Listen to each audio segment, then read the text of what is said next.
Salam dəyərli izləyicilər. Ötən gün İran prezidenti Məsud Pezeşkiyan İranın qonşu dövlətlərə hücumu ilə bağlı üzrxahlıq eləmişdi. Amma bugün Sepah həmin üzrxahlığı Pezeşkiyana belə deyək geri oxutdurub.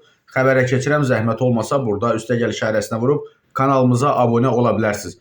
İran prezidenti Məsud Pezeşkiyan dövlət televiziyası vasitəsilə xalqa müraciətində ölkəsinin regional siyasəti və qonşu dövlətlərlə münasibətləri barədə danışıb və Pezeşkiyan İranın bütün region ölkələri ilə dostluq münasibətlərində olduğunu iddia edib.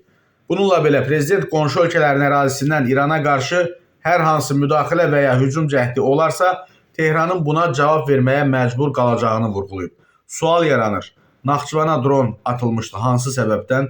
Bax, bu sualın cavabı hələ də açıq qalır.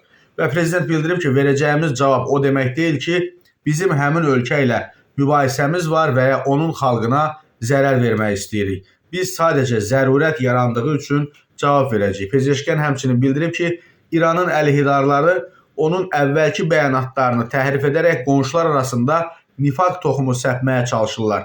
Onlar səhvən elə düşünürlər ki, biz üzr istəmişik. Yəni, üzrxahlığını da belə deyək, geri götürür. Xeyr, biz sadəcə gərginlik şəraitində yaşayan insanların narahatlığına görə öz narahatlığımızı ifadə eləmişik. Pezeşkiyan və İran hökuməti üzr istəməyi özünə qəbahət bilir.